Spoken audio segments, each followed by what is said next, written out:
Hello, and welcome back to Afterglow episode 112. And in this episode, we are covering Final Fantasy VIII, which was really the last PlayStation 1 Final Fantasy game I'd played. I haven't really delved into 9 a whole lot, so this is kind of a game that got me out of turn-based RPGs for a little bit, although we'll go into that later on in the discussion I have with Keith from the Main Quest podcast, who joins me. I wanted to bring him on because we're kind of two sides of the same coin on this one. He really appreciates this game. I appreciate parts of this game, but there's also some gripes I have, which we're going to be going into after our music break.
And welcome back. I am joined by Keith from the Main Quest podcast. Hey man, how's it going? Thanks for having me on again. Oh man, glad to have you again. I invited you on for this one after hearing you on multiple other podcasts having to defend this game.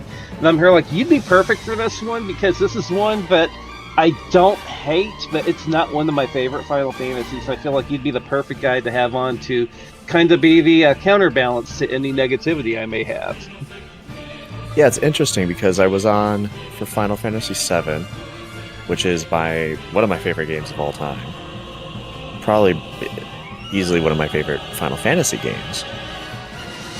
And here I am for Final Fantasy VIII, which is like not even really like one of my favorites, but I do really enjoy it, and I feel like there's like this consensus out there that it's just flat out a bad game, and I'm here to tell everybody that you're wrong. So, see, I don't think it's bad, but I think it's different, and it's one of those games to where the differences threw me off to where I didn't like it as a kid, and I've gone back to replay it. And the replays, unfortunately, have usually ended with me getting lost, and that's on me. That's not on the game. I think it's criminally underrated, and I think it's overlooked. I think a lot of people don't even give it a chance. Because, I mean, first of all, it suffers from the commitment issues. JRPGs are a commitment. So you're already asking a lot from somebody, and then, you know, when the general consensus is that this game is bad and it is like the worst in the series, people probably aren't just going to bother. And I think the other thing too, and again, this is all conjecture for the most part. This is just stuff that I have seen on the internet about it and what people say. But I think even people who would say that they're open-minded go into this game with those biases in mind from what they read on the internet, and then as soon as something pops up, it starts to rub them the wrong way, and then they hop off before even really giving it an honest chance. I think a big part of the issue was that 7 was at that point the biggest Final Fantasy game that had been released, but even the games that came prior to it had a similar setup when it comes to the magic system and whatnot. And this game made many changes to that system, and I think it threw a lot of people off. Yeah, it did. I guess my question for you is, when did you first play Final Fantasy VIII? I played the demo for it that came with, I want to say, was it Brave Fencer Musashi? It was. Yeah, that was my first experience with it, and it wasn't entirely bad. Like, I enjoyed the demo. I enjoyed the boss fight where you were trying to escape the giant arachnid-looking mech. Yeah, the Dalit mission. Yeah, that's when I first played it too. Because I mean, going back to my history with Final Fantasy VII, I absolutely love that game. And I love the rest of the games too, because I pretty much played all of them up until the release of Final Fantasy VIII. And the only reason why I and probably many other people bought Brave Fencer Musashi was to check out that demo, right? Yeah, and Brave Fencer Musashi was a good game in its own right, though. I don't remember Brave Fencer Musashi. I remember the Final Fantasy VIII demo. I do remember that. Well, I do want to give that game a quick shout out. It was a very enjoyable PlayStation 1 game, although I think we all bought it for the same reason, which is for this demo. I have to come back to it. Yeah, I have to come back to it. I haven't played it since it came out.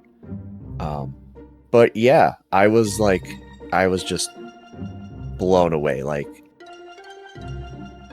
it just, even visually speaking, because Final Fantasy VII was such a tech showpiece. With Final Fantasy VIII, like, this only came out like a year later, right? 2 years? I think it was 2 years. I mean, the release date of February 11th, 1999 in Japan. Right, yeah, because it came out 9/9/99 in the U.S. Alongside the Dreamcast. Which right, it was a Dreamcast very day clever for of a Square. lot of people. Yeah. So it's just amazing how much Square learned from Final Fantasy VII going into this, because everything is just so, like, visually speaking, is so it's I don't know how to say it. Like, it was very so impressive cohesive graphically compared to 7. Like, it felt like a step up. Your main characters were all human looking. They didn't look chibi. Right, yeah, and I think when I talked about Final Fantasy VII, I said, like, graphically it kind of had like this identity crisis, because there were so many different character models throughout the game, and they were all used for different things. Whereas this one, I mean, aside from the CGI cutscenes, the character models in game are basically the same character models you're seeing throughout the entire game. I think the ones that are in battle have like a slightly higher polygon count. But other than that, I mean, it's very hard to distinguish, you know. Yeah, and for PlayStation 1, the models are quite good. And still using the pre-rendered backgrounds and stuff like that, those look so much better than the ones that were in Final Fantasy VII. It's really a massive, massive step up. And then, of course, when we get to Final Fantasy IX, you see that that's just kind of like the pinnacle of what they were able to do with that hardware. And we did see a ton of games use that pre-rendered background trick. Square used it a lot, not only in their Final Fantasy line, but Parasite Eve used it a lot. Of course, Resident Evil used it quite a bit. So it was a trick that you saw a lot in the PlayStation 1, but it almost felt like they figured out not only how to make those pre-rendered backgrounds more detailed, but they figured out ways of adding things to that background that you could interact with. Yeah, I know we're kind of went off on graphics here, but the other thing too that was incredibly impressive, and this isn't even just about, I can't remember like specifically in that demo if this is something that they showcased, but it is something that they use very often in the game, and that's when they like blending the real-time gameplay with a CGI cutscene. And that's just something that really had not been done before. They did it a little bit in Final Fantasy VII, but not to the extent that Final Fantasy VIII does it. And then how seamlessly they cut that blend, that cinematic blend into like a full CGI cutscene. And it's almost like there's like no cuts or anything, like it just rolls right into from one thing to another, and it was incredibly impressive at the time. And even now, like I just it's funny, I did a playthrough of Final Fantasy VIII recently. I was going to carry on my little project of playing through all the mainline Final Fantasies, and I left off at 12, and I was going to play Final Fantasy 12, and I was like, I don't know, I kind of want to play Final Fantasy 8. And so I replayed Final Fantasy 8 instead of 12 earlier this year, and even still, I was like, this is really like the raid on Balam Garden, and having to fight off all the Galbadian soldiers and stuff like that was it's still really cool. Now, I gotta ask, whenever you replayed that, did you replay the original version? Did you replay it Windows? Did you play the remaster? I do have my original PlayStation 1 copy. The last time I played that was in 2019. So for this most recent playthrough, it was the first time that I played with the remaster. So okay, because playing the remaster, they definitely did some work to them character models, which looked great on the PlayStation 1, but they just kind of brought them forward a little bit, in my opinion. Oh, I mean, yeah, I don't know. I think the change is pretty drastic. I mean, it's large, but I would say that made Final Fantasy VIII look like maybe a PlayStation 2 game. Yeah, I think the original game, PlayStation 1 game, would probably look great on a CRT. Playing it on a modern television is not, well, as a lot of retro games, but especially like, you know, the polygon era does not hold up very well on modern televisions.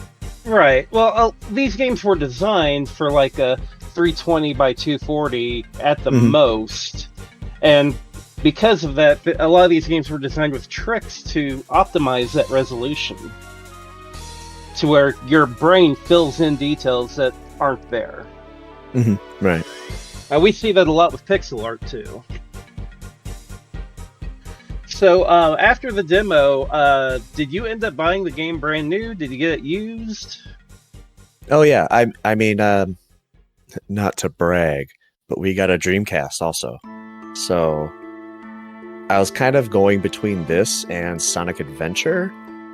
My brother had the Dreamcast in his room though, so I wasn't really playing that a lot. So I was like, well, I need a game to play. Final Fantasy VIII came out, and I had the PlayStation in my room, so I was like, yeah, I'm gonna get Final Fantasy VIII.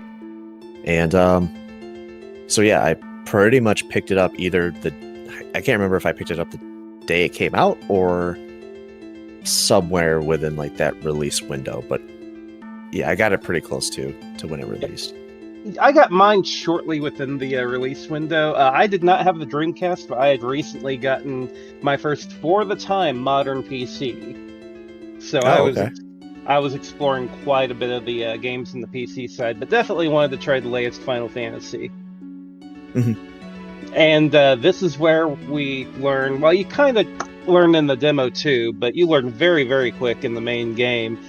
Take everything you know about Final Fantasy and throw it out the window, because the magic system is totally different from anything you have ever seen before. And I don't think it's entirely bad, but you do have to kind of like change how you think magic in a game operates. The magic in this game is more or less like items. Right, it's like an economy, basically. Right. You don't have magic points anymore. You have like a number of cure spells, how you would have a number of potions in previous games.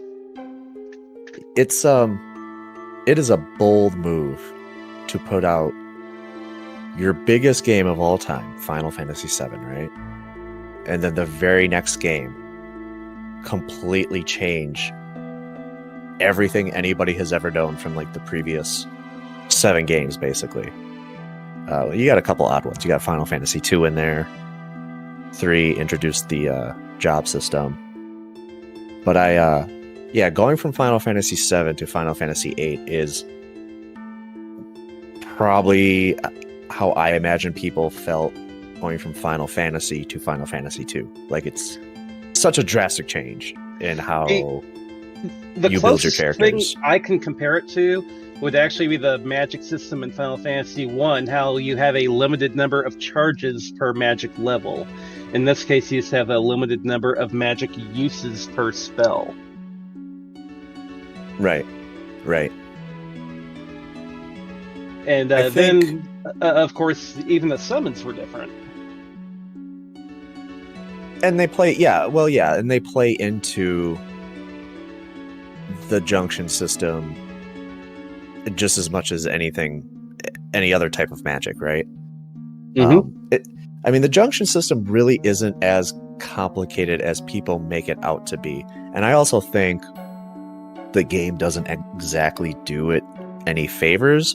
I think there's a little too much over-explaining done by the game that kind of leaves people confused. The tutorial, admittedly, I think is handled pretty poorly. And there's even kind of a section a little bit later on when you go to the training facility with Quistis, and she's like, "Hey, there's a dinosaur in here. Have you ever fought a dinosaur?"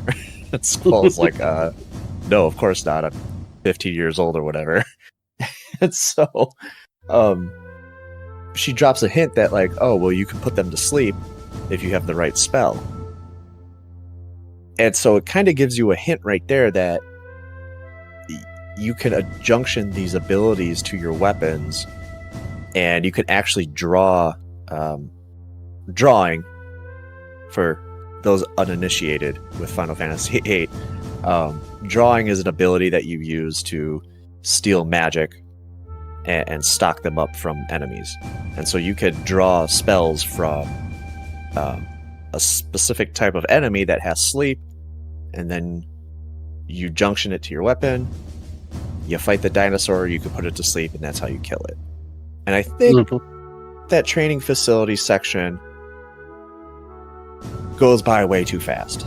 I think they could have put a lot of the junctioning stuff in there and made it a little more digestible than how they do present it, by literally just mansplaining the junction system to you and just like having you stare at menus and stuff like that. It's incredibly dry.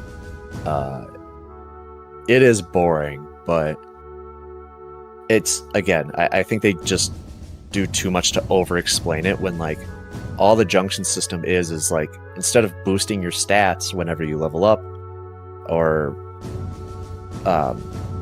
when you like typically would equip armor and weapons in other Final Fantasy games, instead magic boosts your stats when you equip them to those individual stats. So like some some spells actually work better with certain stats. So like, for example, if you have a stock of 10 haste, that might give a bigger boost to endurance than if you had 30 bio.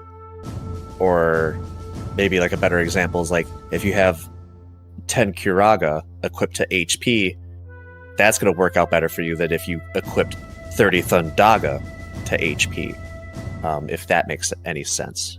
There's more of an economy to equipping like 10 Curaga to your HP than there would be if you had like 30 or 40, 50 instances of another spell. And right, that's kind of it. And many times, the easiest way to figure it out is just to experiment with what you have. Mm-hmm. Like, junction like your fire spell to your attack and go into a battle and see what kind of damage you do and go from there. Although it can be tricky because then you have your certain enemies that'll be weak to fire and then your others that'll be strong to fire. Or in some cases, they can just absorb your attack. Well, that's only if you are equipping it using like elemental attack and elemental defense and stuff like that. If you junction it to those specific stats, like if you just junction fire to your regular like attack stat or not attack, but like I think it's strength. That's not going to do any type of elemental damage. It will boost your stats. It'll boost basically your physical stat, but if you junction fire to your weapon, that's when you might run into problems if you run into an enemy that actually absorbs fire or something like that. But which that does bring us to the fact that there are a crap ton of stats you can junction stuff to, but you do have to unlock them. Right. Which brings me to the GFs, right? Mm-hmm. Because I mean, this is like another way to really kind of improve your stats. And you do that by equipping your girlfriends, I mean your GFs, your guardian forces. The GFs, they have these abilities of their own that they can learn through leveling up. And you can equip those abilities to your characters and completely blow stuff wide open. Because they have special abilities that actually turn enemies into cards, and then you can further refine the cards and turn those into spells. Which I guess, one of the biggest concerns with this game, one of the things, not concerns, but one of the biggest complaints is the draw system. Like, people think it's really, really tedious. But at the same time, those people talk about how they like Final Fantasy 12 and they like Final Fantasy Tactics or Dragon Quest games or Earthbound, games that have a ton of grinding in them. And all drawing is basically grinding. You don't have to technically do it. There's other ways to get magic spells, and the Guardian Forces are one of those ways. Well, I have a theory. We're even talking about Triple Triad yet. Sorry. I have a theory. I want to see if you're with me on this or not. Are you the type of role-playing gamer that hoards items? I used to be, not anymore. Okay, so you might follow me on this then. It's a thing. If you can get 99 of something, you want to get 99 of it. Which is why so many people spent so much time drawing spells in the early game, because it's like, well, the enemy's not running out, so I can just get 99 of them. And it's almost that FOMO, fear of missing out, way back when. What are you thinking of this series so far?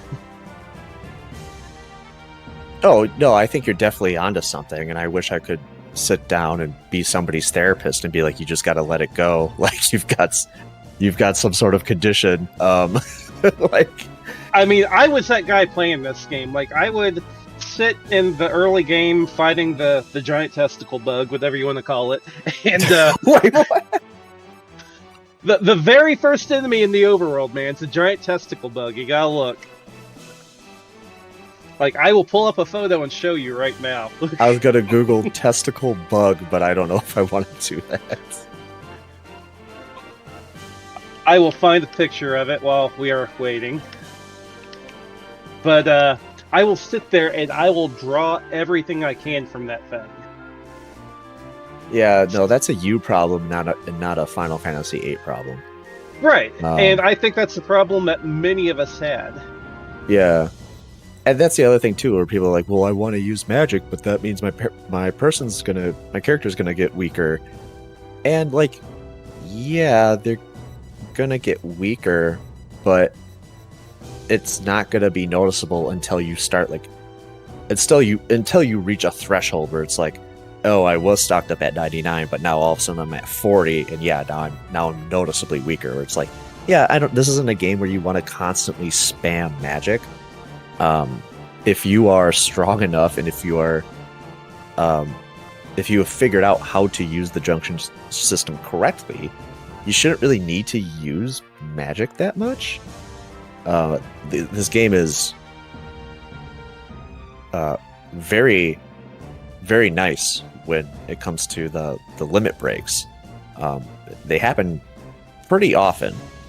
So, yeah, there's not really a lot of use for magic other than using it as a junction thing. There's a lot of stuff you just have to, like, when it comes to this game, it's not like anything else. Like, I know, like, Final Fantasy games up to this point have trained you, like, magic is like a core thing that you need to get through, especially some of the tougher battles. But you don't really need to do that here. It helps. It does come in handy. But don't think like using magic at any given point is just going to completely wreck the system that you've built. You can always get it back. Yeah. And it's always worth it to check an enemy whether you can draw anyway, because certain enemies have question marks, and maybe it's a spell you don't have, maybe it's a new GF that you don't have. Mm-hmm. So you always want to have draw at least on one character. Because I've played this game so many times, it actually might be like, besides for Final Fantasy VII, might be the one game that I've played through, one Final Fantasy game at least that I've played through like the most. And I know how to break everything very quickly in the game. And I'll say, like, to any new players, you'll probably be drawing the most maybe like the first 3 hours of the game. And then after that, you kind of don't have to. The only time you really need to draw is if you're trying to collect all of the summons, which you kind of want to do. So, like when you brought up the question marks, like when you scan an enemy and you find out that they have magic that have question marks, sometimes those are typically GFs. Sometimes they're not. But yeah, so that's kind of what you want to do. You want to draw for the first couple of hours, build up your character a little bit, and then once you start unlocking more of the abilities for the Guardian Forces, and you get into Triple Triad, which is honestly like a really weird thing to incorporate in this game. Like, it's a mini game, but it's also like pretty vital to building your characters also. Triple Triad is one of the things in this game that actually took me out of the game a little bit. By itself, it's fantastic. But the issue is that you can be in like a world-ending event. Like, hey, there's these giant missiles that are heading towards our home base, and we have a limited amount of time. But do you have time to play Magic the Gathering? Yeah. I mean, the last time I was trying to collect all of the cards on my last playthrough, but I got to a point where I couldn't do it because, I mean, I guess without getting into the rules of Triple Triad too deep, I was on this was right before I got the Ragnarok. I was in outer space, because you go to space in this game. Mm-hmm. And I met up with, I don't know how you say her name. I've always said it Ellen. Some people say Alone. Some people say L1. I've always said Ellen.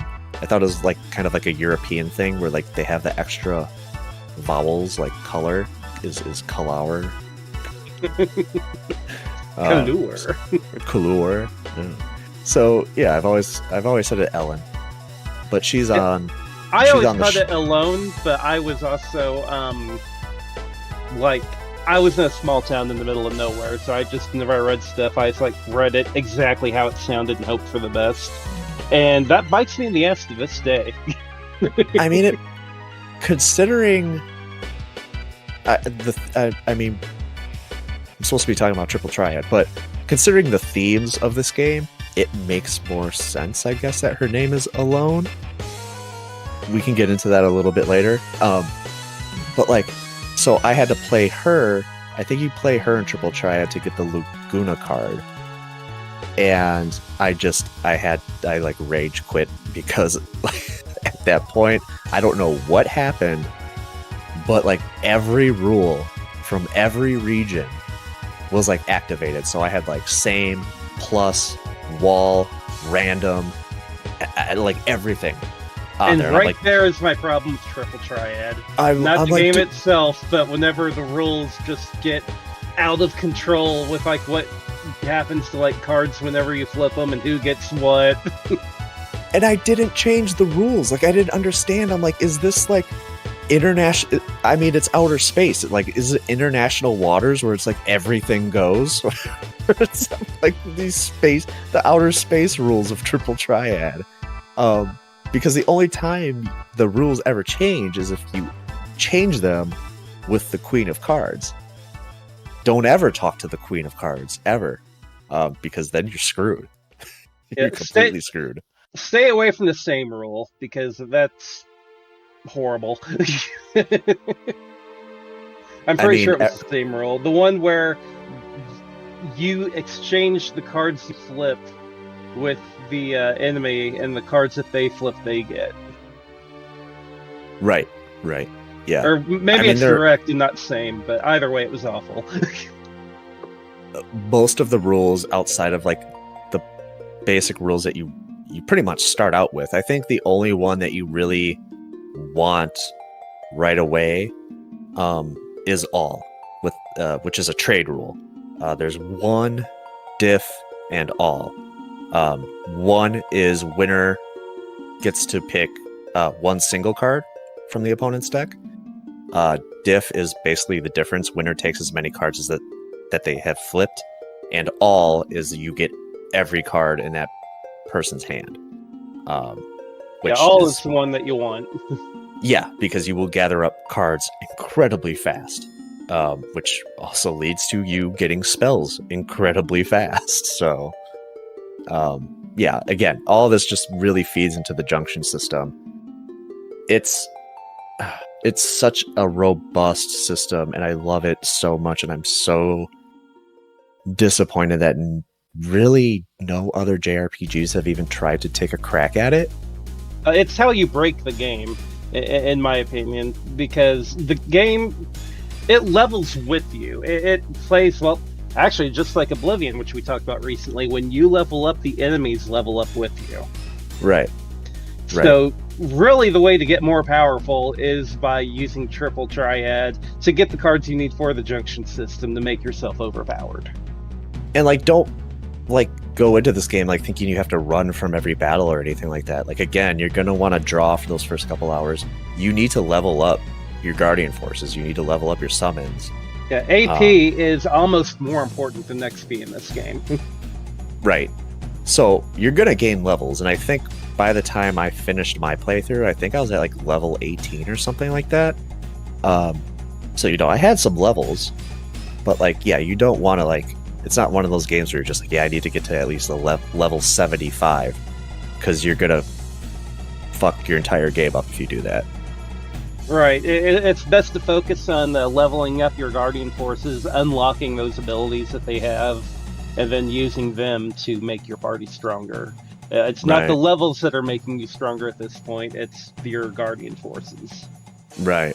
Which, again, is something that's kind of different for Final Fantasy. The grind is a little different in this one. You are grinding your Guardian Forces, and you're grinding your cards. I got no problem grinding Shiva. I would say she was hot, but I guess that wouldn't really fit. No. That would hurt her. That would hurt her. If you go to your messages, I did send you a picture of, back in the day, I thought was the giant testicle bug. In higher resolution, you can tell it really is, but back in the day, it looked like a bug with just a giant beanbag hanging down. Oh. Okay, I was wondering if this was the one that you were talking about. The bite bug. So I had to clarify and get a picture of what it was. That way you understood. Yeah, yep, I got you. But if you're on a low resolution television, that just looks like a big old scrotum just swaying back and forth in the air. Yeah, you're gonna run into a lot of these scrote guys, flying scrotes. So yeah, like I said, mechanically, I don't mind the changes that they made in this game. That's not where this game kind of put the bad taste in my mouth. My issue was, unfortunately, and I know I'm going to get shit from you from this, it was the story. And to my defense, or to make my viewpoint even worse, I started in this game after I had beaten the first Lunar game, which could be part of the problem. Yeah, I mean, again, it's hard to defend the story because it is so it's not like a perfectly like linear story or anything like that. It's incredibly segmented, and admittedly involves time travel, and well, it tries to be a love story. And I had started this game after I had beaten one of, in my opinion, one of the best love stories ever made in Lunar. Oh, yeah. Any yeah. argument in that? Okay. Yeah, yeah. So then jumping into this, I'm here like, okay, I might be able to get into it. And then it kind of went off the walls with the story in areas where I'm just like, I'm not feeling it. Yeah, Renoa is not written very well. I'll say, yeah, Lunar is the better love story. I still do think, as far as like Final Fantasy games go, this is probably like one of the best love stories written. I know people are probably, I hear you yelling about Final Fantasy X. I can hear you right now. That's not the main arc of Final Fantasy X. It's just kind of like a subplot of Final Fantasy X. Squall and Renoa, I mean, that's the entire plot, basically. And Renoa is like, yeah, she's underwritten. She's very annoying. It's like, if the tables were turned and, Renoa was in Squall's position and Squall was in Renoa's position and Squall was constantly like getting on her and be like, hey, pay attention to me, hey, I love you, blah blah blah, like people would be pissed off, right? And that's the thing, mechanically this game blows Lunar out of the water mechanically, in my opinion, as far as the junction system, the magic system. Oh, sure. It blows Lunar out of the water. Lunar is a very basic game when it comes to combat. There's nothing wrong with that, though. I love Lunar, so I mean, yeah, there's nothing wrong with that, but I mean, that's my hot take for it. I feel like I would rather play with mechanics in Final Fantasy VIII than I would play with mechanics in Lunar. Because Lunar, let's be real, for every boss in there, you use Alex's first special attack, like the Sword Dance or whatever, and you can take out every boss in the game.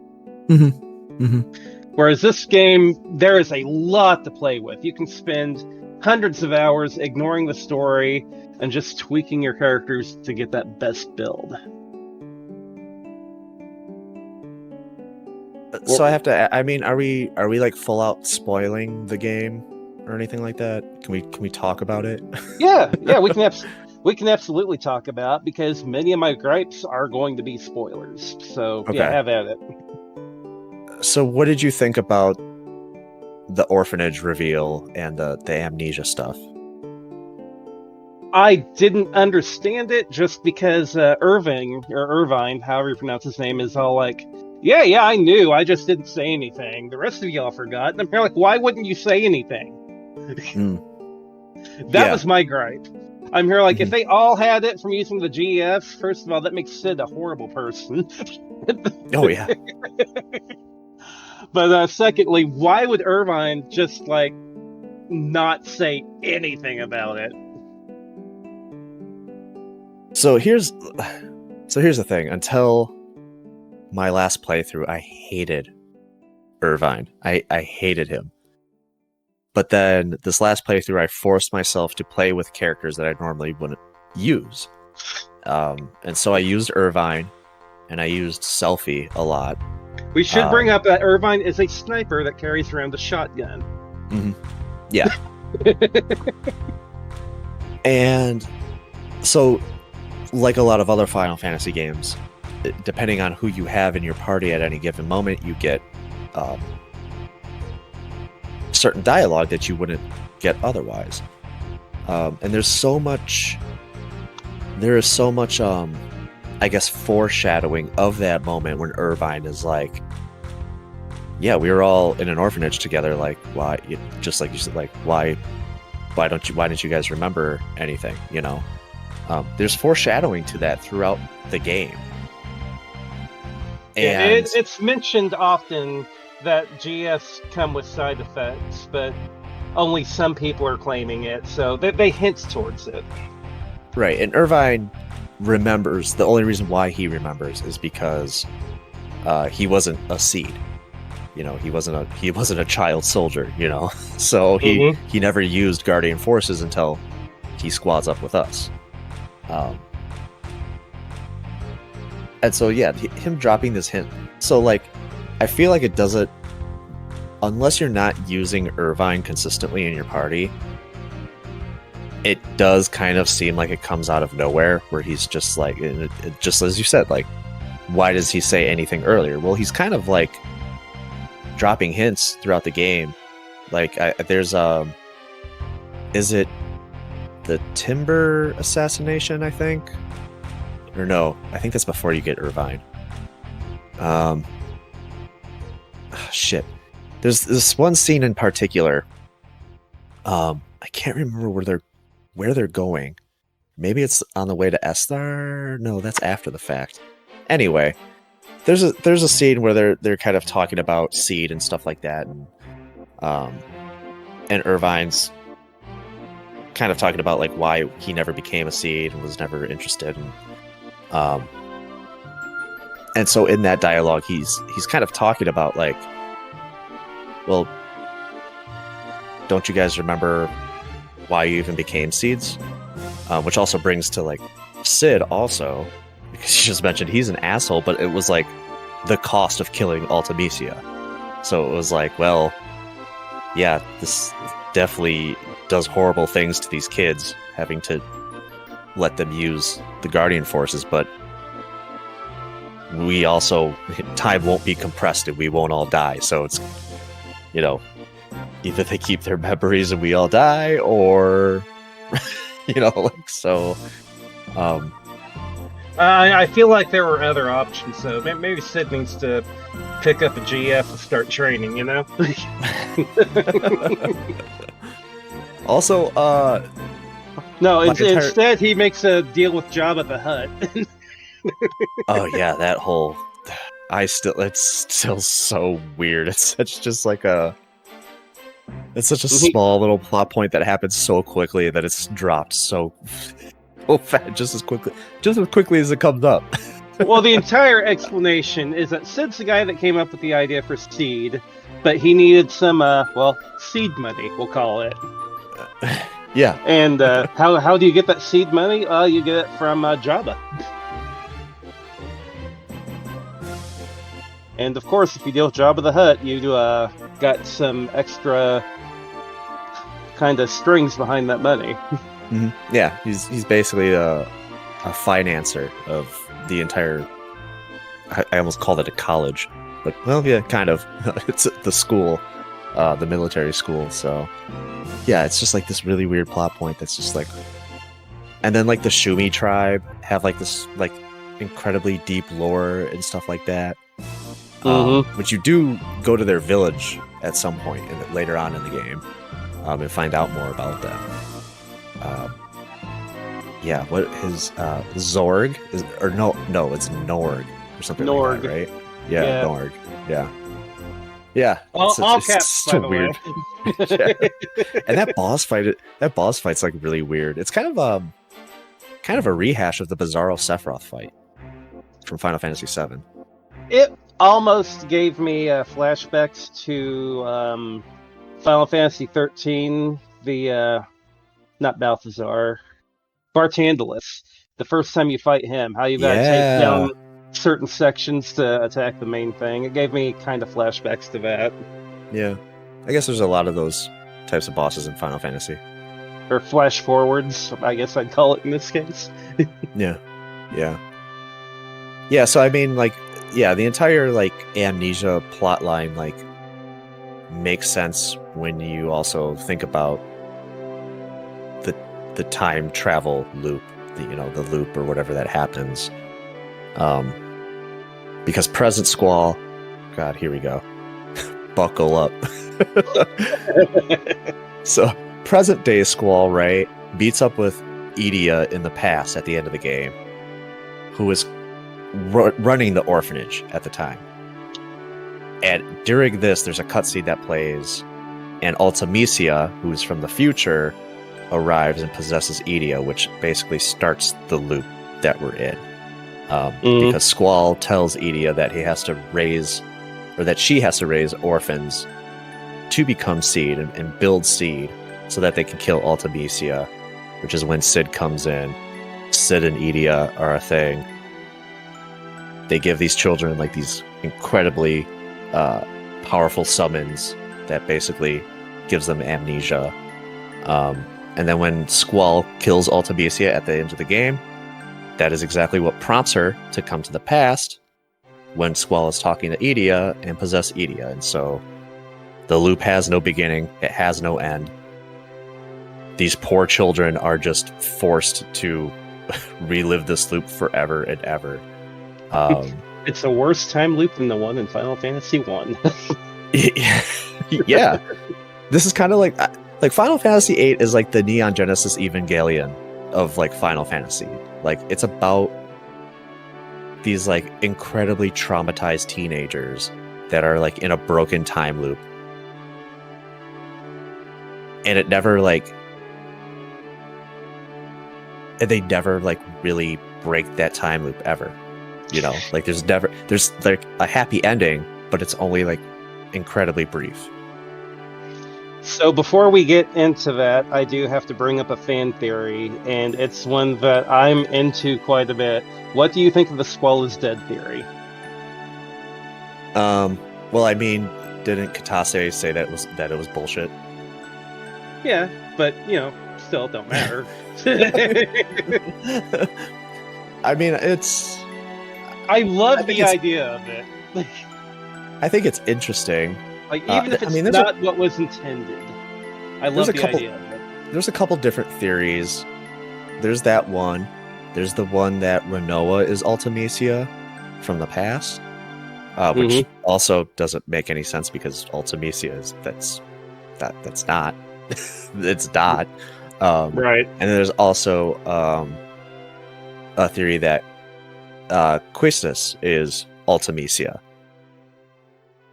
I don't know. So the Renoa and Quistis one, I don't know in depth. I know the Quistis theory has something to do with like her being jealous of Renoa and Squall, and so it like basically makes her become evil, become an evil sorceress or something like that. But at no point can Quistis ever use like magic like that. So yeah, I don't know, like the sorceresses and that whole thing are like a completely different thing in Final Fantasy VIII lore, so that it doesn't even make sense. But yeah, the Squall is dead theory is like the most famous one though, right? I think so. I like it just because of the fact that Squall feels like a different character after that cutscene where he gets stabbed through the chest with the giant ice spike. It's like, before that moment, he's not really in the Renoa. And then after that moment, all of a sudden, he's a lot more into her. Well, I mean, that's the thing. I mean, I think it goes back to like Renoa being a little underwritten because she is so like, from moment one, from the first time they accidentally dance with each other, she's like absolutely in love with him. and he doesn't really want anything to do, well, not only with her, but like with anybody. You know, he's very introverted. You know, he doesn't. It's not that he doesn't trust anybody, but he thinks he doesn't need anybody in his life. He doesn't need help with anything. And so I think, you know, a near-death experience, and there's obviously like people around you that care about you, probably going to make you change a little bit, right? Possibly. Although I also like the idea of, as far as the love story goes, it's more of a rebound story because Renault and Cypher were an item beforehand. That's true. That's true. Well, so, I mean, you know, sorry. Okay, so you say. Okay, so you say Cypher. I've always said Cipher. This is interesting. How like when things aren't voice acted, how like different. Like I told you, grew up in a tiny town in the middle of nowhere. Yeah. Yeah, and like Cipher's character arc is like completely different from Squall's. Because by the end of the game, I mean, Cipher's lost everything. You know, at the beginning of the game, he's like the popular guy. He has all these friends. Squall doesn't. And then like slowly their paths kind of like cross and then they go opposite ways. So that's also kind of an interesting thing. I do love the little detail behind him and his trench coat they wears. It slowly gets more ragged the further you get into the game. Have you noticed that? No, I don't think I have. Yeah, he wears this white trench coat and it's got like this like red emblem on the back of it. But every time you face him in the game, it's slowly more tattered and damaged. I never noticed that. No. It's a really cool effect. It's a small thing, but it's something I picked up on. I did like it. Yeah, but, I always kind of... Oh, go ahead, sorry. Yeah. Oh, I was just going to say, this is the sloppy seconds love story of Final Fantasy. And I do like that Rinoa is there to kind of ground Squall, you know, because she's like, she wasn't a child soldier either, you know. So she came from, I was gonna say royalty, I guess royalty, but more of like politics, right? Because she was also part of like a resistance force or something like that. She led them.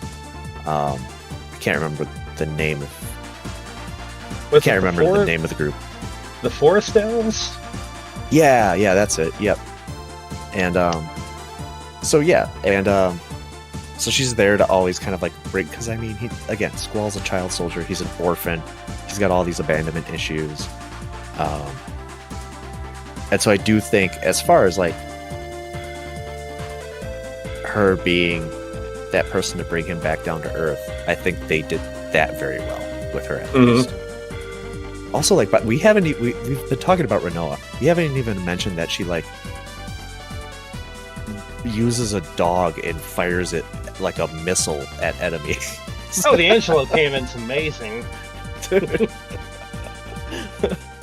Now, Greg, the other thing we haven't touched on yet, we haven't touched on the Laguna stuff at all. Oh man, well, when it comes to development, the Laguna stuff was just going to be Final Fantasy VIII. Right. Which is crazy. And the first time it happens, you have no clue what's going on. Like, suddenly you're controlling an entirely different party. You're in the middle of a battle. It's like, what just happened? It's all explained later in the game, but it was definitely a WTF moment the first time I experienced it. And there's some really kick-ass battle music playing. Yeah, much better than like even the standard battle music, which isn't bad. I don't think it's bad music, but the Laguna one's definitely more catchy. I mean, Laguna might be one of the best characters in the Final Fantasy franchise. Yeah, I mean, it was a very interesting story arc they gave him. He's such a relatable character, man. He's just a guy, you know, like, and just in the middle of all of this like political stuff, like he is like, at the beginning of the game, he's like this soldier, right? And he gets injured pretty bad, and he's just like, yeah, I'm basically just going to retire and just become a stay-at-home father, and whatever. Like, he's just a guy, and then Kiros and Ward, they're just a bunch of guys too. Not as fleshed out character-wise as Laguna is, but they're still good characters. It was really neat to actually be able to meet up with Laguna after you've had these flashbacks with them for so long. Yeah, and he's just wearing like a button-up shirt and some like khaki pants. Yeah, he's just like just a dude. It was cool to be able to actually tie that plot end up. Speaking of plot, the other thing I want to ask, like I mentioned, I get lost in this game. Like, a lot. I think part of it is the way the world map and the mini map are situated. Okay. Like the mini map is like almost like a globe, which makes sense. But I always struggle to orientate myself to north. Does that make any sense at all? Like in 7, I could lock the map. You can change the map to the regular like Final Fantasy map, where like, it's like opaque and stuff. Like, it doesn't have to be the globe. Yeah, but the main map, you can, not the map, but the main overhead mode. Whenever you're in the overworld, there's another way of locking it that I can tell. No. So that my last playthrough, I was like, wow, the camera on the overworld is shitty. It's not very good. And because of that, I would find myself being lost in the game often. Yeah, I did notice, now that you're bringing it up, I did notice, like, I could not tell which continent I was on. Like, I was looking for... There's one city that I was looking for specifically, because, again, I was trying to get all the cards and stuff, and there was some reason I needed to go back to Dalit for. And for whatever reason, every time I tried to find Dalit, I would end up on the wrong continent multiple times, even though I thought I was going the right way. And somewhere along the lines, I did end up getting mixed up. It's not until you get the Ragnarok, in which it's like very easy. Obviously, it's the airship, so it's like it's very easy to get around. But man, yeah, using that school as a flotation device it sucks. It kind of sucks. And that's pretty much your main mode of transportation for like the entire game. Speaking of bizarre plot twists, there you go. It's like taking the Empire State Building and being able to transport it and move it. It's like, how does this even happen? That's hell of the building moves. Oh, okay. Yeah, that's a hell of a contingency plan in case anything, like in case war breaks out. We need to move this thing. Well, that's the thing about all the conveyances in this game. They just like magically happen out of bizarre convenience. It's like out of nowhere the building can fly. You're abandoned in space and you're about to die, and then all of a sudden there's a fully stocked, fueled, and ready to go spaceship, like just floating right beside you that you can get to. I mean, yeah. I'm not even trying to bake up a reason why that may possibly work. Yeah, all I could say is that was like after the lunar cry, which also, like, by the way, that's also like cool lore as to why there are monsters in the world, is because there were like 2 instances of the moon like having this vortex thing that happens every like billion years or something like that. And like, there's so much to this plot, man. I'm just like remembering, like, oh yeah, we didn't even talk about Adele. The moon has temples. Sometimes they pop and monsters come out. And I know a lot of this sounds like absurd, But keep in mind, this is Final Fantasy. This is a game series that takes you from the supposedly most heart-wrenching moment of the series, whenever Aerith gets killed in 7, to 30 minutes later, you're snowboarding down the mountain.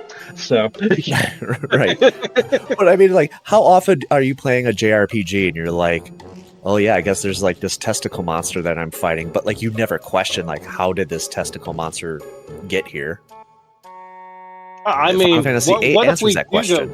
what if we do go down that road? It's like, what evolutionary series has brought you to this point?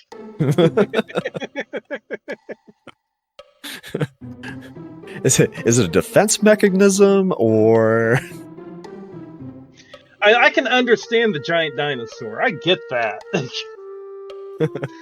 oh sure, I mean that's probably like the only enemy that truly makes sense. Right. I mean, even like, you get the little worms that pop out of the ground. Oh yeah, sure. I can kind of understand that, sure. Just scrolling through an enemy list, because why not? You got the big devil horn behemoths, alright. But then you've got the Belhamel, which looks like a giant pendulum that just swings back and forth in the air. Did you do any of the like optional like side quests or any of like the super bosses, whatever they call them? No, I stayed away from them. I think I always do. I love doing the deep research facility, the deep sea research facility. There's just something, and there's also just like there's like this melancholic vibe over like the entire game. Like I just love the vibe of Final Fantasy VIII. Like it's truly like this, like almost like indifferent sci-fi theme to it that I just love. Like every Final Fantasy game is like has elements of like your traditional like swords and sorcery and like sci-fi. This is really like the only game in the series that's like no, Final Fantasy 13 later on. I would say this and like Final Fantasy 13 are like the only ones that are like full on like sci-fi and like nothing else.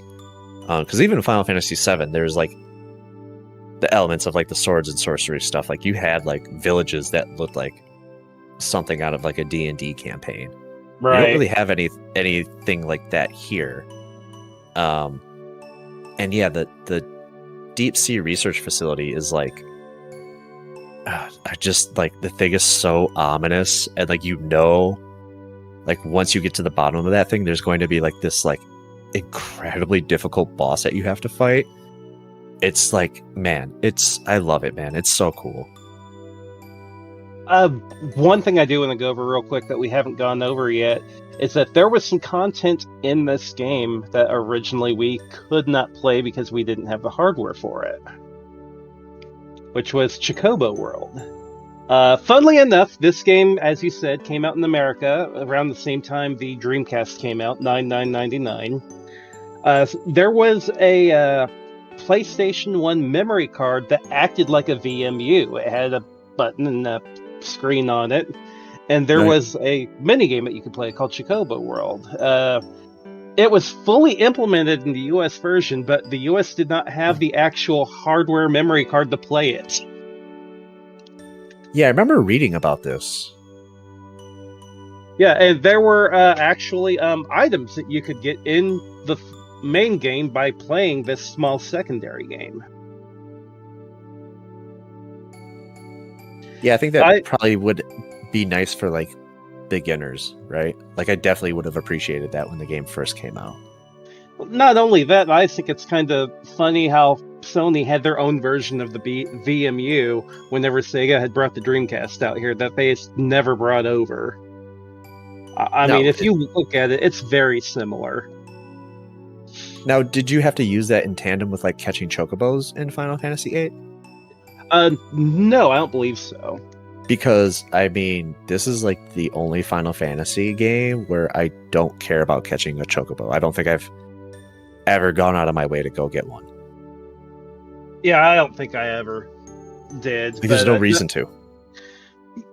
More or less, the little handheld game, you have a Chocobo that will walk around, and every once in a while, they'll come across an enemy, and you can fight the enemy on the tiny handheld. And if I remember right, the fights were automatic because I actually did emulate that. And you could actually transfer the items that you would win from these into the game. And it wasn't anything like real major as far as the items go, but I think there were like maybe 1 or 2 exclusive items, if I remember correctly. I mean, since we're talking about furry characters, what do you think about the Moombas? Funny enough you bring that up because it's part of the story behind Chocobo World. Oh, really? Yes. I have pulled it up here on Fandom. The minigame was removed from Final Fantasy VIII Remastered, but yeah, one of the things you can run into in the story of that was the Moombo. But there's only 4 actual enemies. There's Creeps, the Red Bat, the Blobbera, and the Wendigo.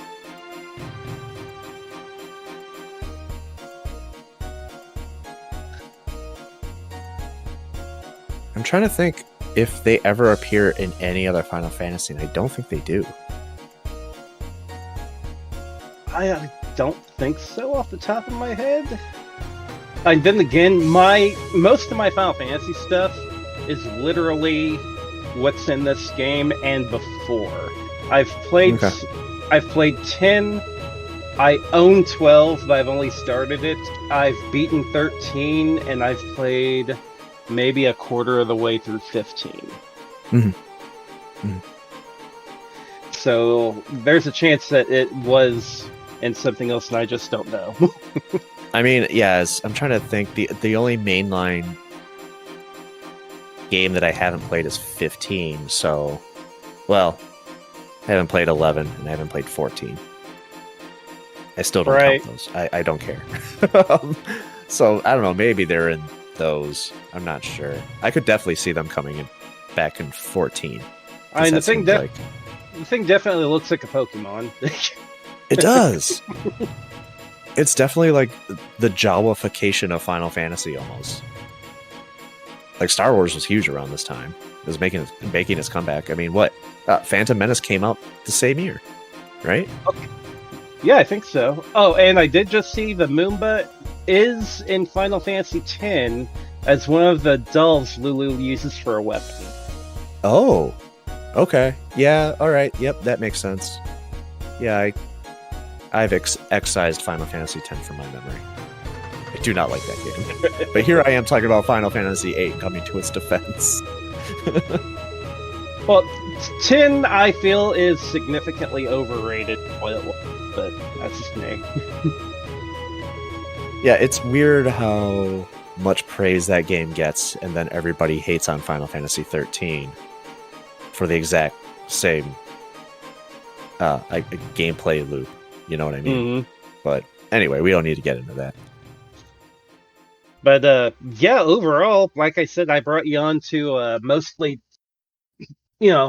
have someone be pro Final Fantasy VIII because I know my thoughts on it, and they're like, I can see how the game is enjoyable for someone. It's just that I can't get into the story at all.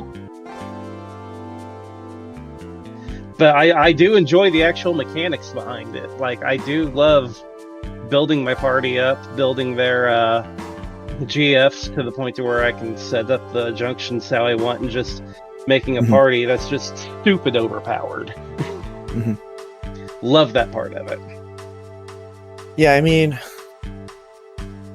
it's definitely a game that gets better with multiple playthroughs, which is a weird thing to say. I think it really does lend to multiple playthroughs just because of how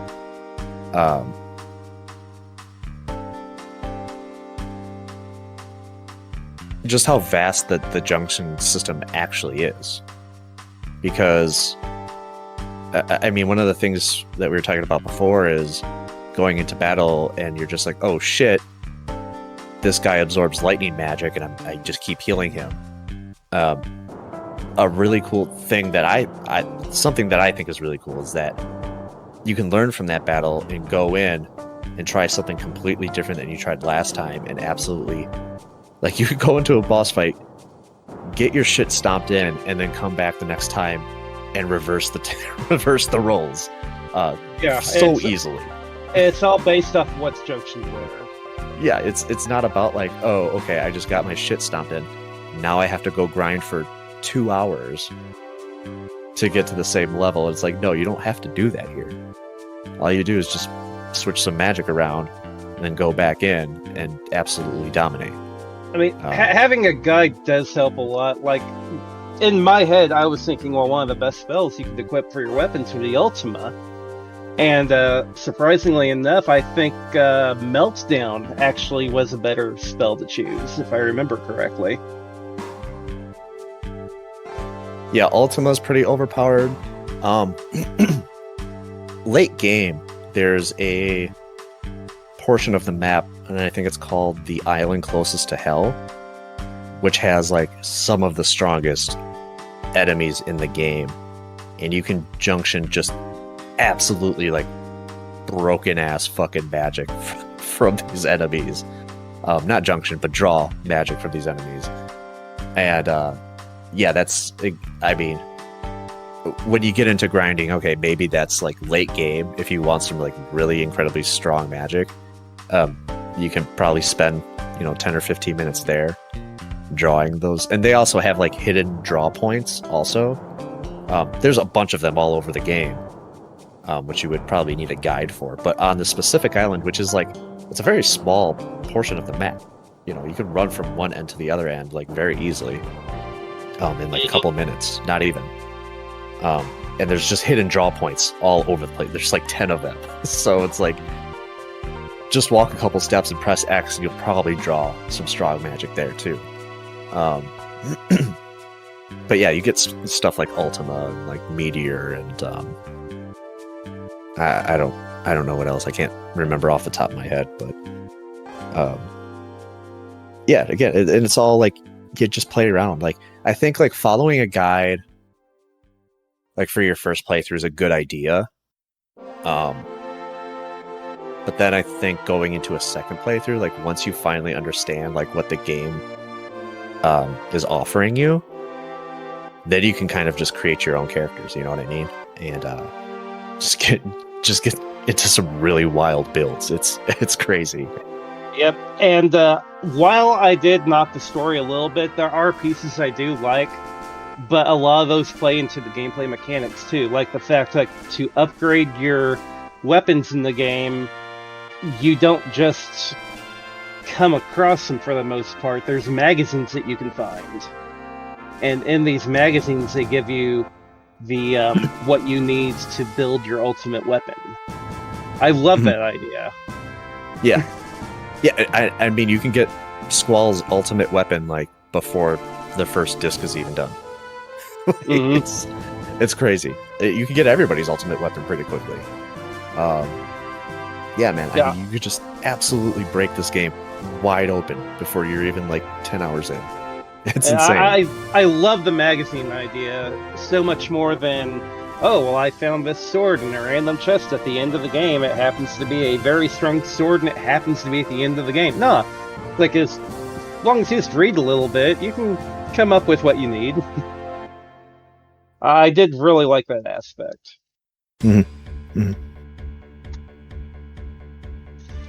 So, overall, I will say that I would probably rather play this game than Tony Hawk.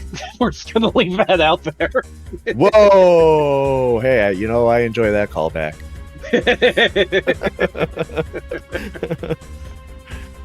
Hey, man, I mean, I know, Final Fantasy VIII, it's not going to be for everybody, but a lot of the stuff that I hear out there on the internet seems like it's just regurgitation of the exact same complaints. And it makes me wonder how many of these people actually played more than like 4 hours of the game. You know what I mean?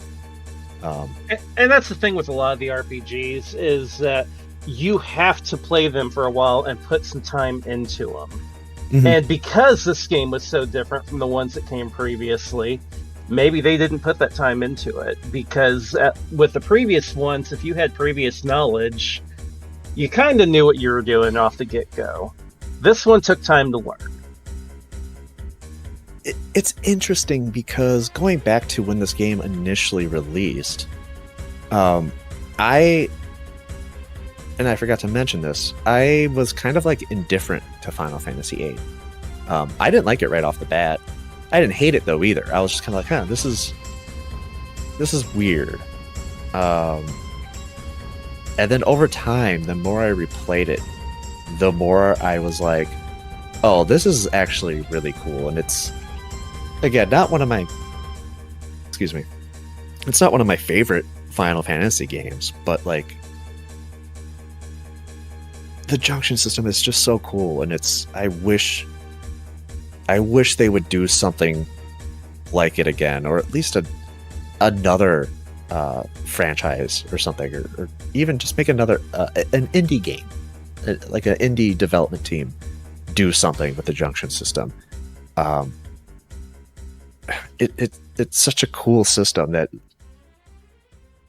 more JRPGs need to, I think, or more RPGs as a whole need to experiment with stuff. I mean, it's crazy how like people are talking about bringing back turn-based RPGs like they ever went away, right? But it's like, this is something that like nobody's ever tried to do again. And like I said, and like you said just a couple minutes ago, and like I said at the top of the episode, like, yeah, right off the bat, you're asking for a time commitment getting into a game like this. And if you don't smell what you're stepping in, you're probably just going to kind of walk away and forget that there's even anything on your shoe, right? So not only that, but I feel like the time it came out hurt it too. It came out at, like I said, Dreamcast Day 99. Just the year that came out before it, you had the Lunar re-release come out. You had Star Ocean 2 come out, which was like a huge RPG in its own right. I'm going to look and see what the release date of Parasite Eve was. But 1998 again for Parasite Eve. There's a chance that people were just RPG'd out by this point. Yeah, it's possible. I feel like at the same time, I feel like this was also because of Final Fantasy VII, the floodgates opened, right? I think a lot of Japanese developers were a lot more confident bringing stuff over here to the US. But I don't know. I mean, I feel like Final Fantasy VIII was like a surefire thing. After Final Fantasy VII, because like, let's admit it, people, like a lot of people's first Final Fantasy was Final Fantasy VII. And going from that to something like Final Fantasy VIII, like, yeah, man, people were pissed. People were pissed. They didn't understand. They didn't know what... Maybe they didn't actually know what a Final Fantasy game was anymore. There were still those people that were like, wait, where's Cloud? Where's Tifa? Like, this is 8. Like, where are these characters? Without even realizing that it's an anthology series. Well, on top of that, you had people like me, too, who had been with the game since Final Fantasy 1 on the NES, and once we got to 8, this is completely different. Yeah, so it was kind of like alienating like old fans and new fans, right? But also it wasn't like the first time that Square had done something different, right? And I think I like Final Fantasy IX. I think it's a good game. Also not one of my favorite Final Fantasies. But I think it's definitely like such an obvious course correction.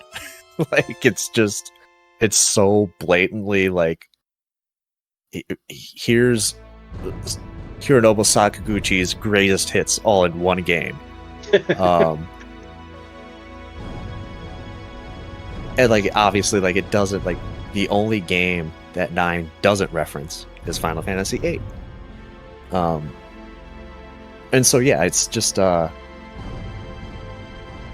man, I mean just thinking about when 8 came out is it's interesting. It's interesting to talk about because it was definitely different from anything else at that point. Like I brought up some other RPGs, Star Ocean 2, Parasite Eve. All of them have different combat systems, yet those combat systems still have a connection to a standard turn-based game. Whereas this one made some major changes, and maybe people weren't ready for it. I don't know. I like the mechanics. It's the story that kind of shakes me off a little bit, but I love the mechanics of this game. well, and I think, you know, on my podcast, I always try to give a lot of context to the games that I'm talking about, especially context for when they were released and what that legacy entails, if it has one at all. And I think because of how much Final Fantasy VIII stands out, even just in its franchise, is very... It's worth experiencing, just because of how different it is. And whether or not, like, developers think the junction system is trash, or whether it was ahead of its time, either way, it stands out because it is so one of a kind.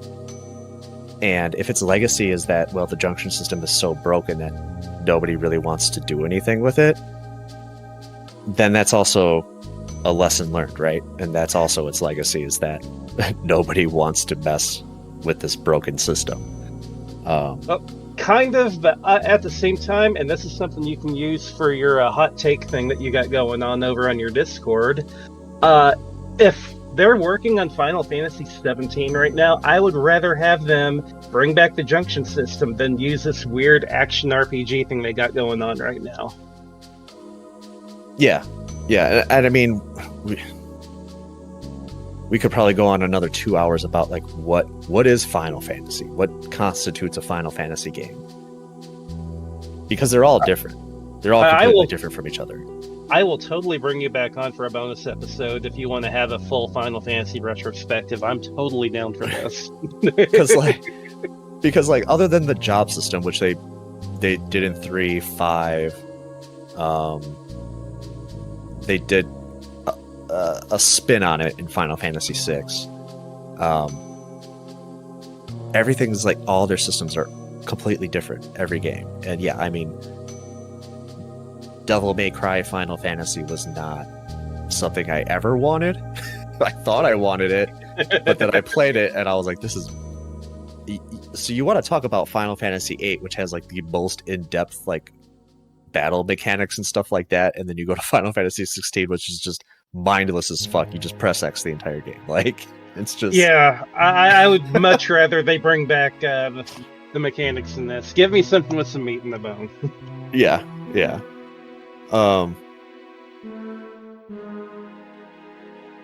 I don't know. I mean, and as far as the story goes, I mean, it's one of those things, along with the junction system, that is... It gets better with each replay. You know, because it is a very dense story. Again, localization still not the greatest yet. We're not there yet. I think 9 is probably like when we get to when we're getting like better localizations. Like the famous line for Squall, whatever. That's a localization thing. Like the things he says are much more profound in the Japanese version of Final Fantasy VIII than what we got, where he's just like, yeah, whatever. So yeah, there's obviously localization issues. Yeah, man, I don't know. I won't defend the story and how the structure is laid out. I'm not going to try and defend it. If it's not your thing, it's not your thing. I think it's an incredibly cool sci-fi story. I don't buy into that, like, all the characters are boring. I do think Squall is an awesome protagonist. Renoa's a little weak. Renoa might be the weakest of the characters, honestly. See, and I'm not going to argue that. I enjoy Squall as a protagonist. If anything, if there's a character I hate in this game, it's Zell. Oh, dude, he loves hot dogs, though, and he wears jean shorts. Oh, he's just, he's so annoying. Like, I'm pretty sure. I'm pretty sure Zell's legacy is that Mike Tyson got the exact same tattoo. Like, the dude's intro cutscene is him making a backflip into the scene, then give him a big old thumbs up. It doesn't get more 90s than that. Oh, maybe I just identify with Squall more. I don't know. I mean, that's the thing too. Like, I identify with Squall too because I'm pretty introverted. I've definitely been one of those people where I'm just like, yeah, I don't need anybody's help. I don't need to do anything. But it's like, as I've grown older, I'm like, no, I appreciate every single one of my friends. You know what I mean? And I'm not afraid to ask for help. You know, so of course, I wasn't like a child orphan raised to be a soldier or anything like that. So I mean, there's not a ton of trauma in that way, but you know. Robin Williams turned me into the man I am today. Yeah, we didn't even talk. So you thought Sid looked like Robin Williams too? Yeah, especially from the original PS1 version. Yes. The remaster, not as much, but that original PS1, like, that's Robin Williams. Like, there's no way he wasn't modeled after Robin Williams. Like, somebody at Squaresoft was watching like Mrs. Doubtfire or something. Well, even the outfit he's this is wearing, our Sid. He looks like Robin Williams from Flubber with that, like, the vest overshirt with the white long sleeve shirt underneath. Oh yeah, or like, well, I think 1 Hour Photo came out like 2 years after this. Yeah, totally. But yeah, he straight up just like, why is Robin Williams Sid? And that's what's happening. Oh, one thing I have to ask you about the story. Like, what do you think about the reveal of Ultimecia? I was kind of okay with it. The fact that she was, well, we're spoiling it out of the water. The fact that she was possessing other people. Mm-hmm. And using it to kind of hop through time. I kind of liked the idea behind it. I know I did knock the story quite a bit, but certain elements of the story are what I knock. The story as a whole, I feel, is very ambitious. It just has moments that take me out of it. Okay. Because the one thing I hear about is like, oh, Ultimecia comes out of nowhere, and I'm like, dude, have you played a Final Fantasy game? All the final bosses come out of nowhere. Yeah. I guess except for Sephiroth, but like, and Kuja, I guess. But like most of the time, like, say, Kefka in the third, yeah, Kefka. But like in a lot of Final Fantasies, in the third act, the final like boss is like, oh, I've been pulling the strings all along. It's me. Like, right. It's like, that's most Final Fantasies. Chaos number one.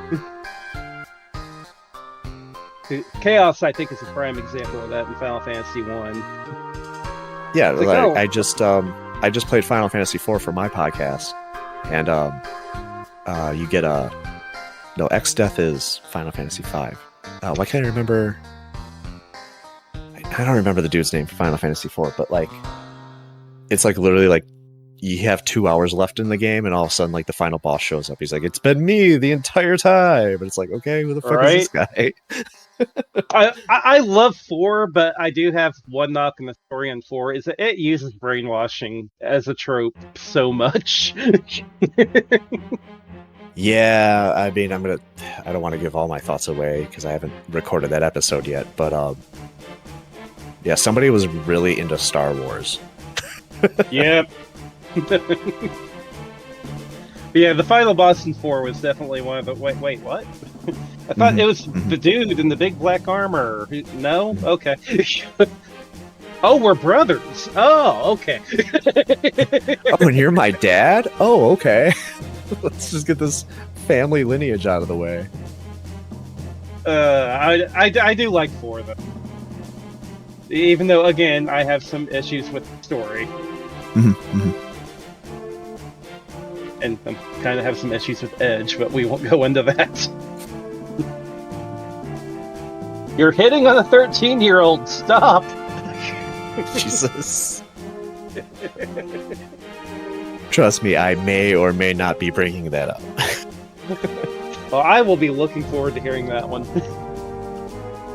So before I let you go, I had brought up a few of the characters I didn't care much for. Zell, Selfie being like the main 2, and I did really enjoy Squall. As far as main characters, likes, dislikes, what were yours?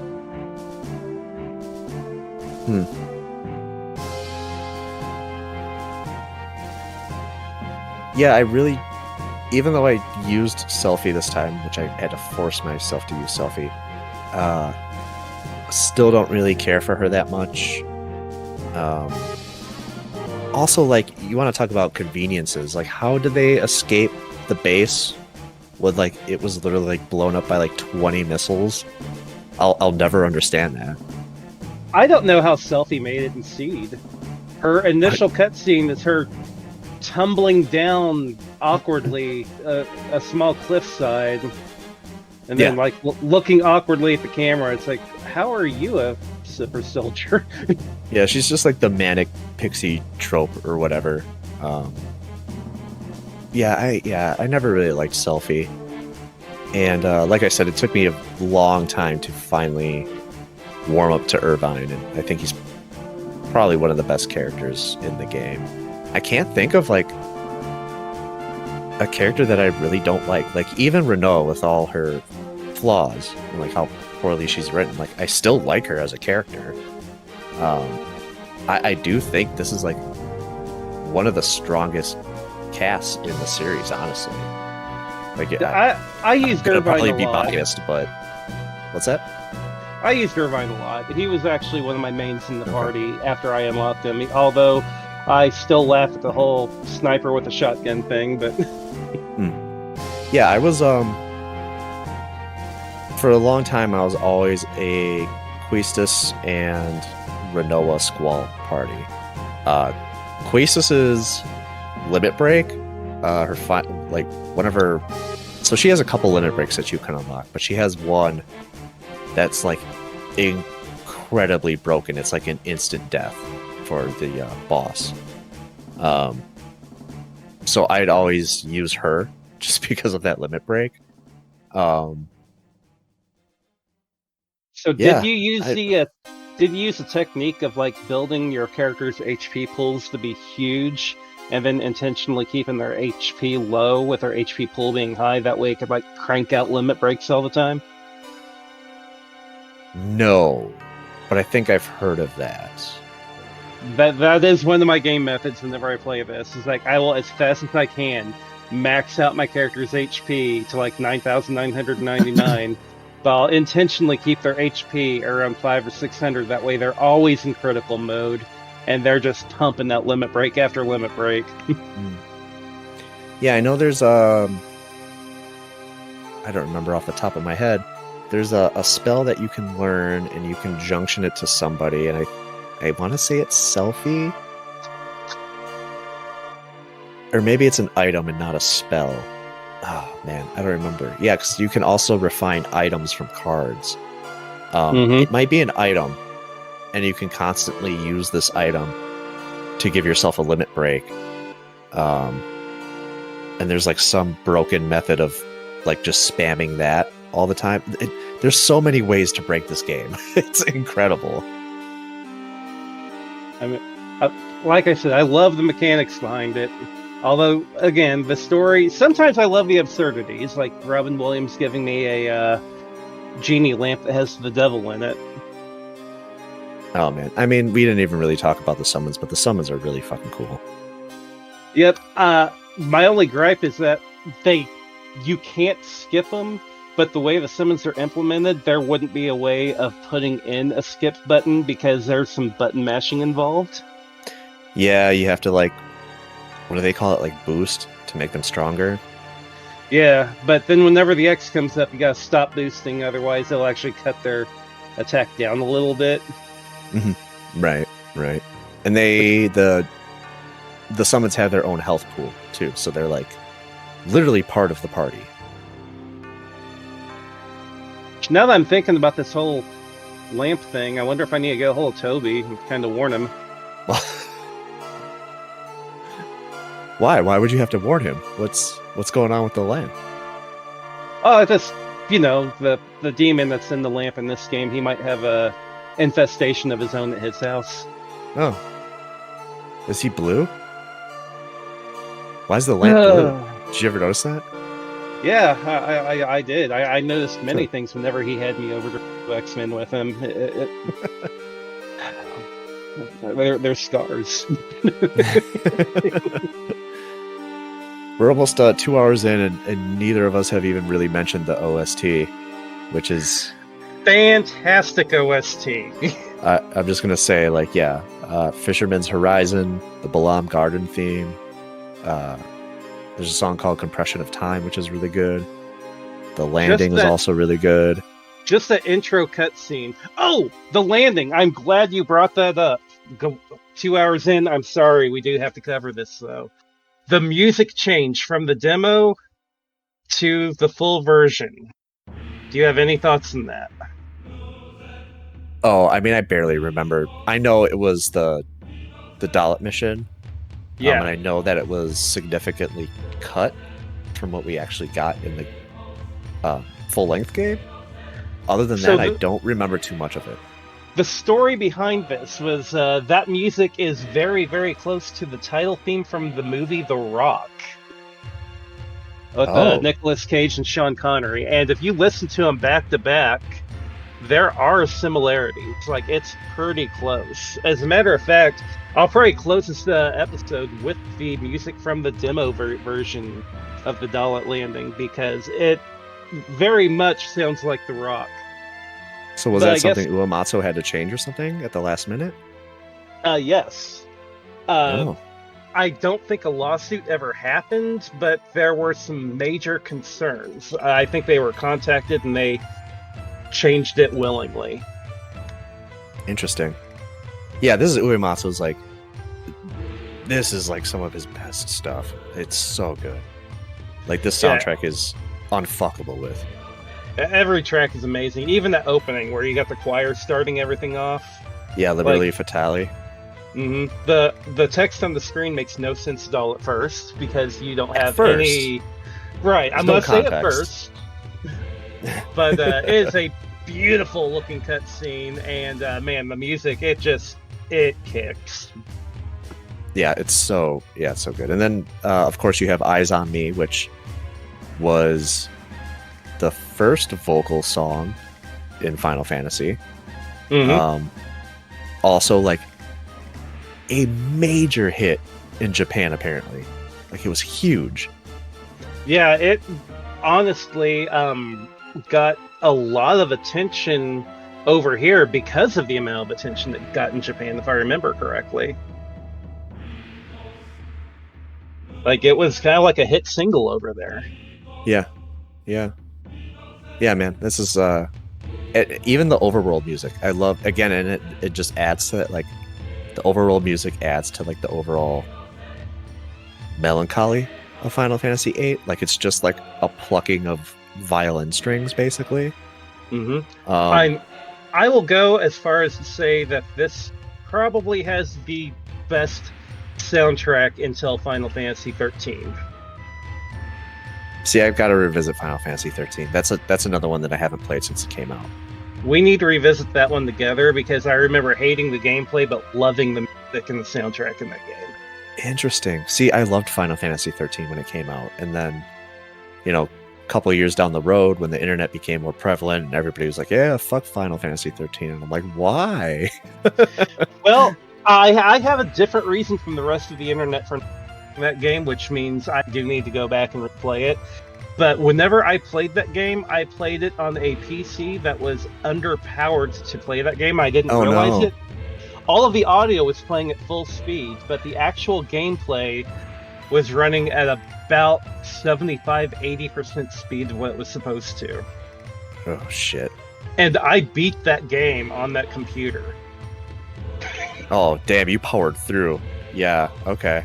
At least you didn't give up. So that could be part of the reason why I didn't care much for the game and why I need to There was something that kept you going. Was it Vanille?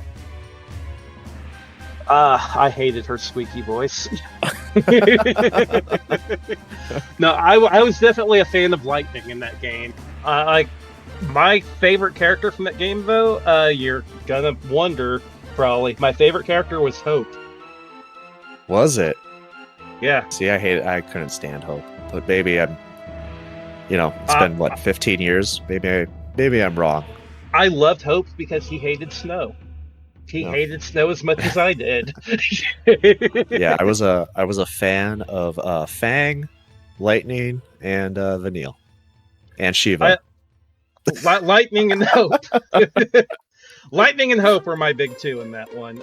We'll definitely need to replay that and then come back on to revisit it for sure. Yeah, I'd love to. Yeah. Along with, we probably need to do a whole Final Fantasy retrospective episode at some point. It's hard. It's hard finding people that are willing to go through and discuss like the whole series. Like, I'm a huge fan of it. You wouldn't think so from some of the stuff I've said this episode, but yeah, like I need to get back to my playthrough of the franchise. I need to get through 12. 12 is another game that I haven't played since it came out. I was also a very different person when that game came out, so there are reasons why I don't really remember that game. So I would have to actually sit down and beat 8, 10, 12, 14, and 15. Those are the ones I have not beaten yet. So yeah, I need to get back to it. I'm so curious about 15.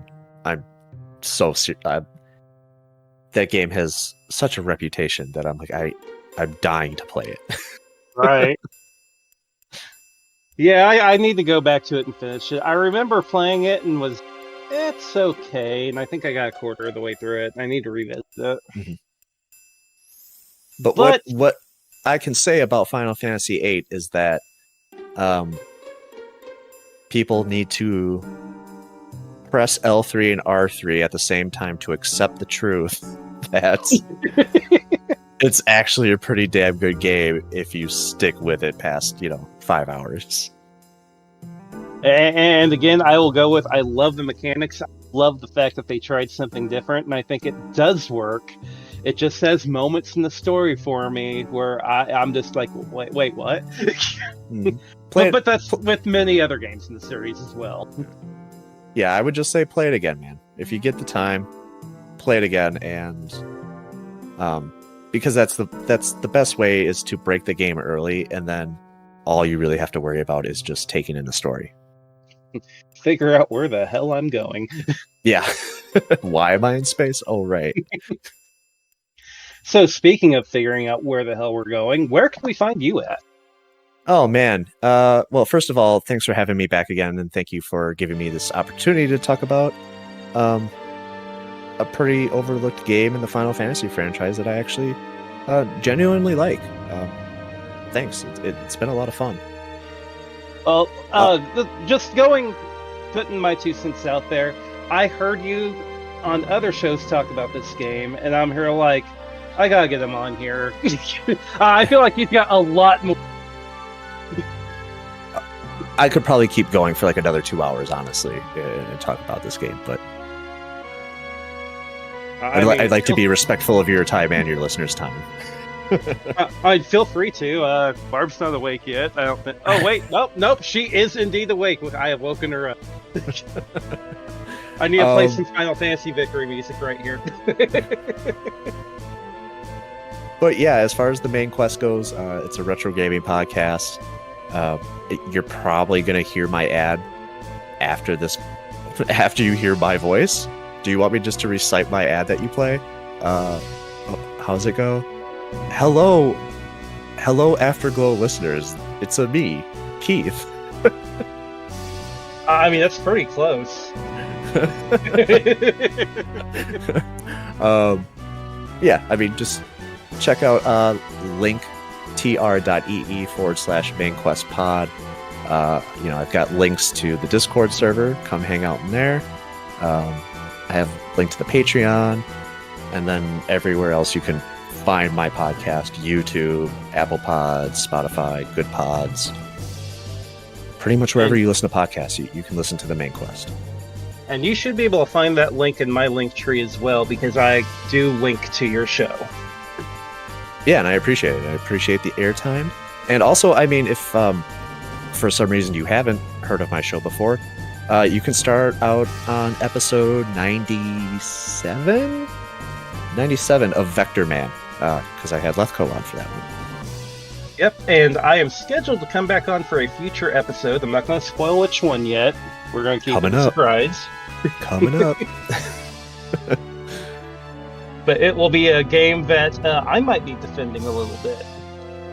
Interesting. Okay. All right. I'm excited. Again, it's a lot of people don't like it. I have major issues with it. However, I feel like it was a prototype of something that could have been a lot more interesting. As somebody who's playing that right now, I agree. Me. Again, I will say, is it a good game? No. But did they have some cool ideas? Yeah. But enough spoilers on that. We'll probably get ready to close out this episode. And if you're cool with it, unless you've got something else that you want to close the track out with, I'm going to close it out with the demo version of the Dalit Raid music. Yeah, no, I don't have anything else. Yeah, I just hope you play a lot of fucking cool-ass music in this episode, because it deserves it. Oh, yeah, absolutely. There's going to be tons of stuff in the background, and then the opening track, of course. So outside of that, I will play that track, which I want you guys to listen to it before I cut out, and then go back and listen to the theme from the Rock movie, because there are some big similarities. It's really interesting. I just had to resist the urge to do the worst Sean Connery impression that I could possibly muster. I mean, no one's stopping you. I'm stopping me. I mean, we can, do it from the Dragon... Oh, not Dragonheart. Was it Dragonheart that he voiced? Yes?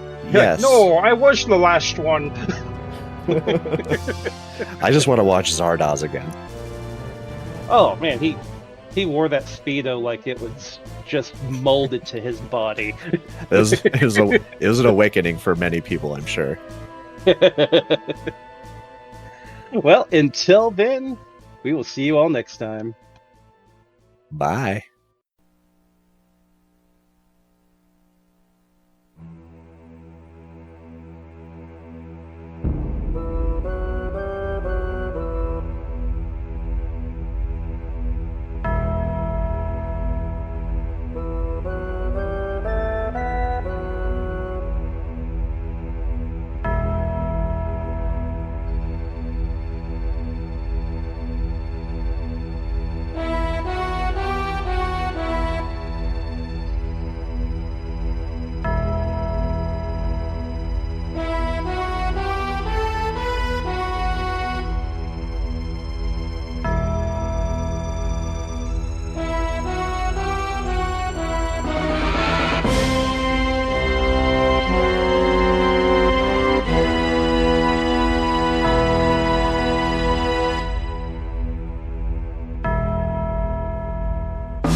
Coming this fall, the most anticipated action-adventure epic of the year. A story of one man's struggle to save mankind from extermination. And his quest to capture the heart of the woman he loves. If he is to succeed, he will need intelligence, strength, courage. You, on the other hand, will need a PlayStation and lots of free time. Final Fantasy VIII, coming to a home theater near you. PlayStation.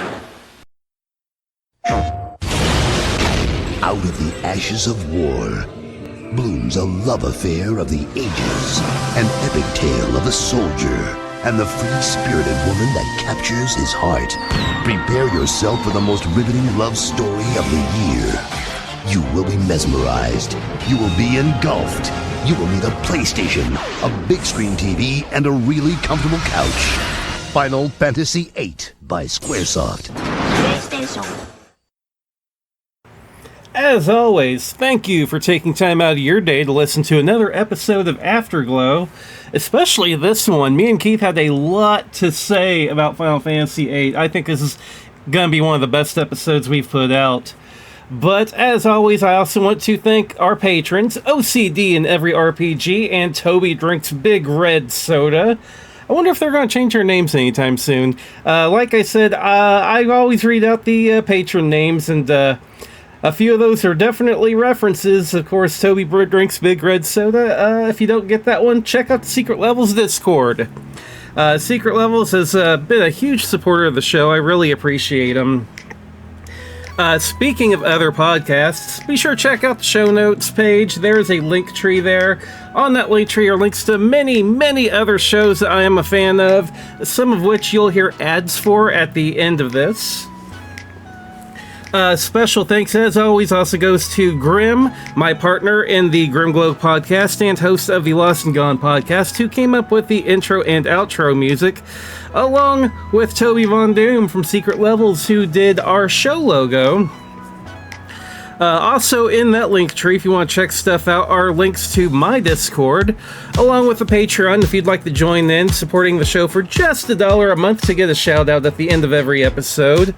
There's also links to a merch store if you want to grab a t-shirt or a magnet. I actually need to order a few t-shirts for myself. I've got one on order right now, but I definitely need to order a few more. Would probably help I advertise my own show better, right? But outside of that, at the end of this, I always play some ads from some friends of the show, some shows that I listen to personally, and stuff that I hope that you guys want to check out. And then because this is a Final Fantasy episode, there might be a little something extra at the end.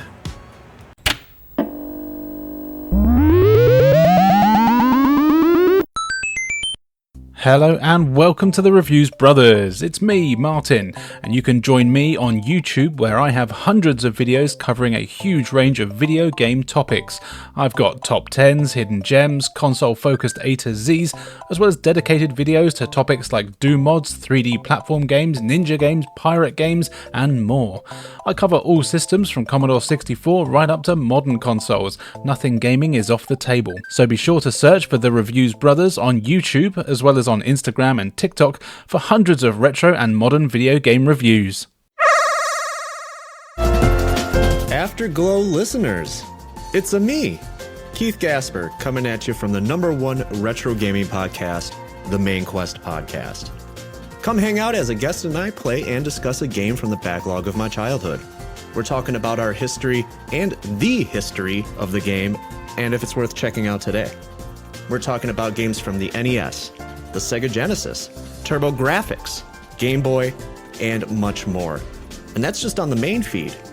If you enjoy what you're hearing on Afterglow, you're going to enjoy the Main Quest, and I'm happy to have you. Find the Main Quest on Apple Podcasts, Good Pods, Spotify, and wherever great podcasts are downloaded.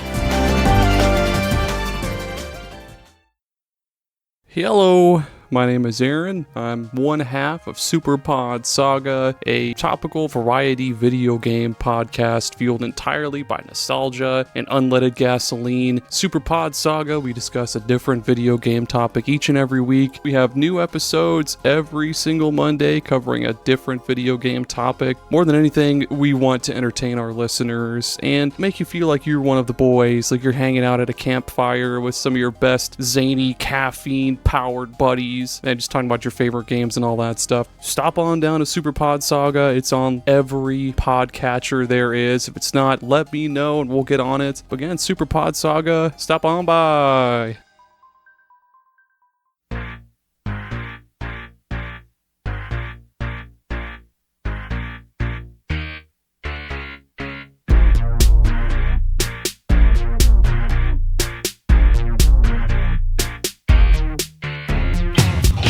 For more than 15 years, Retro Gaming Roundup has been the centre of your retro gaming universe, with top 10s, interviews, game reviews, news, and much more from all over the globe. Be sure to tune in every month for a new dose of Retro Gaming Roundup. That's RetroGamingRoundup.com.